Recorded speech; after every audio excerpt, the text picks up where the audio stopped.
Let's get on to part 2 of our series on Islam. One of the most significant events in the history of Islam took place very shortly after its founding, and this is the split between the Sunnis and the Shias. This happens after Muhammad's death in 632 CE, and subsequently there is a split over who his successor will be. So some people support his father-in-law, whose name was Abu Bakr. These people become Sunnis. The others supported his cousin and his son-in-law, and his name was Ali. These people become Shiites. So Abu Bakr ends up becoming the first caliph, which means leader of the first caliphate, which means empire. And Ali will eventually become a caliph. He is the fourth in line. But the people that believe that Ali should have been the first, they are Shiites. The Shiites are in the minority. 85 to 90% of today's Muslims are Sunni, so there's still significant conflicts between Shia and Sunni Muslims. And one major skill exercise that we could do here is to compare the split in Islam to the Great Schism that happened in Christianity in 1054 CE. So definitely make those connections if there's a religious essay or short answer question. Okay, first caliphs. So as I said earlier, Abu Bakr is the very first caliph. He leads raids and seizes land from the Byzantine and the Persian Sassanid Empire. So he expands the territory that is ruled by Muslims. And he occasionally converted the people he conquered, but this conversion was limited. Non-Muslims could pay additional taxes, and that was good for the economy. So actually converting the conquered people to Islam was not really economically advantageous. And then the next really important caliph you should be familiar with was the fourth caliph. His name was Ali.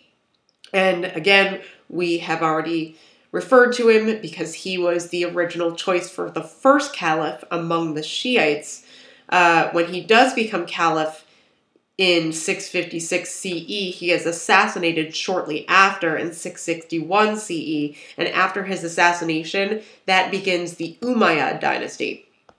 And we see some pretty rapid spreading of Islam during this caliphate as well. By the way, I can say caliphate, dynasty, I use those terms interchangeably. So, in the Umayyad Caliphate, the capital of the Muslim world was moved to Damascus, which is in present-day Syria. Okay, it was the largest territory since the Roman Empire, and Shias tried to resist the power of the Umayyad Caliphate because, of course, they conflicted with the beliefs of the Sunnis. And so this means that Islam is now divided not only religiously, but also politically. The Umayyads eventually fall to the Abbasid Caliphate in 750 CE. And by the time they fall, the Umayyads were pretty weak and corrupt, which is why the Abbasids were able to conquer them. The Abbasid Caliphate ends up moving the capital yet again. This time it moves to Baghdad. So it moves a little bit farther east. And Baghdad was a very wealthy city. It rivaled Constantinople in both wealth and population. And in Baghdad, there were improvements in technology. For example, the paper-making process became more efficient. And during the Abbasid Caliphate, we refer to this as an intellectual golden age. There are a number of universities that are established within the Caliphate. And this image here that we see to the top is the House of Wisdom in Baghdad. So a good example of the flourishing of learning that took place during this time. Islam also has a significant influence over the Persian world, and we already talked about them way back in period 2. So when it spreads to Persia, as you remember, Persia was a religiously tolerant empire. So at this point in Persia, Arabic was the official language, and non-Arab believers were, my apologies, let me go back. Okay, so in this time, Arabic is the official language of Islam, and non-Arabic believers were persecuted, right? So Persian Muslims begin to protest leadership, claiming that it violates the egalitarian ideals of Islam. So let me go back and explain that. Essentially, the people who adapt Islam argue that the pre-existing leaders of Persia are essentially oppressing the Muslims, right? So Persians who convert to Islam often preserve their unique Persian culture. So Islam in Persia is a little bit different. There's less of an adaptation of Sharia law in this region, for example. But nonetheless, we see that its geographic reaches are by no means limited to the Arab world. Okay, so in terms of problems for the Abbasid dynasty, one of the problems is that tax collection throughout such a large empire was difficult, and there was an attempt to standardize the tax collection throughout the Abbasid Caliphate, but this attempt fails. And then also there's increasing problems with hierarchy within the bureaucracy. So this one title called the Vizier, they acted as prime ministers to the Sultan or to the Caliph, right? Sultan is actually more of a name for Persia, right? So anyway, the viziers communicated the will of the ruler to the people. So the ruler oftentimes was sort of seated behind a screen, right? It was almost like the wizard behind the curtain in The Wizard of Oz. The vizier was the person who actually talked to the people.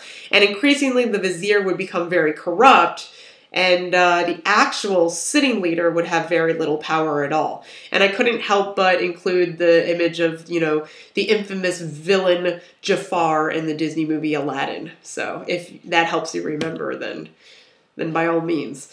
In the 1100s and 1200s also, the Abbasid Caliphate experienced invasions from outside empires, and there were a series of people who were invading. Let's go one by one. The Mamluks, which were from Egypt. They were a Turkic group. They had formerly been military slaves, and they take control of Egypt and eventually establish an empire across North Africa. So they're coming in to the Abbasid Caliphate from the west. Then you have the Seljuk Turks. They are coming from Central and Western Asia, and they were seizing parts of land in the Middle East. They even seized Baghdad at one point. The leaders of the Seljuk Turks were referred to as sultans, and this reduces the power of the Abbasid Caliph to the role of the chief Sunni's religious authority. Almost immediately after the Seljuk Turks' invasion, they begin to threaten the neighboring Byzantine Empire. I'm going to pause here because I have a little something in my throat. Apologies. All right, we're back here. I am getting over a cold and I had to take a break. Anyway, we were talking about the groups that were invading the Abbasid Caliphate, the Seljuk Turks, who were coming from present-day Turkey as well as farther east. They end up seizing Baghdad at one point, like I said before. Again, the Seljuk Turks called their leader a sultan, so the Abbasid Caliph declines in significance. Also, let's not forget the Crusades. They're also taking place during this time. So the Seljuk Turk invasion actually caused the Crusaders then to invade the Abbasid region. And the Abbasid government allowed Christians to easily travel to and from their holy sites in and around Jerusalem. So the Seljuk Turks limited the Christians' access to these sites, and then Christians organized the Crusades to try to reopen access to their Holy Land, and this results in a bunch of warfare as well, which further weakens the Abbasid Caliphate. You also have the Mongols coming in from even farther east. The Mongols are, remember we already discussed them, but the Khanate of the Golden Horde, which is in present-day Russia, so they're also invading the Abbasid Caliphate from the northeast. So, not surprisingly, we're experiencing pressure from multiple angles, which is going to contribute to the weakening of the Abbasid Caliphate. The Mongols also, after they weaken the Abbasid Caliphate, they continue to push west, but they end up stopping in Egypt because the Mamluks drive them back.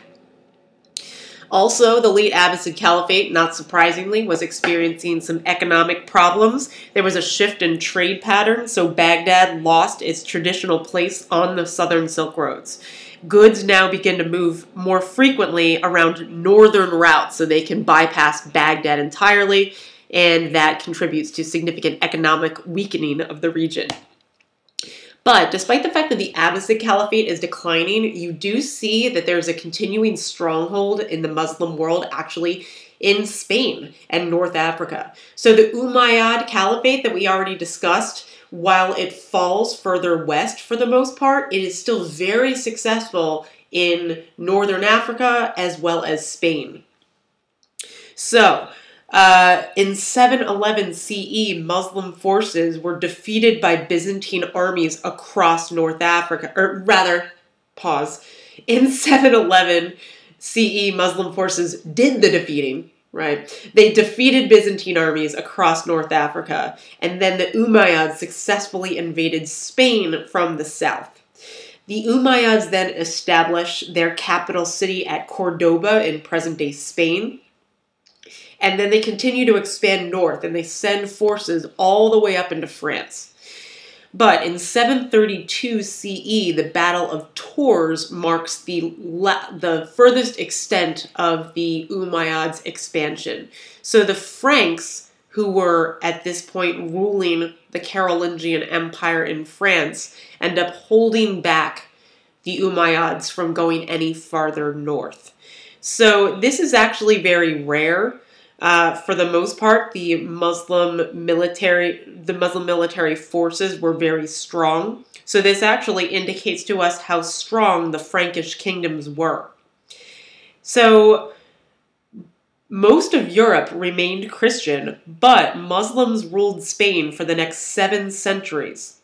And this does not end until the 15th century with the Reconquista, which we'll talk about a little later. So that's the end of part 2, and we'll pick up with part 3, which starts off with the wealth and culture of the Islamic world. Stay tuned, and thanks.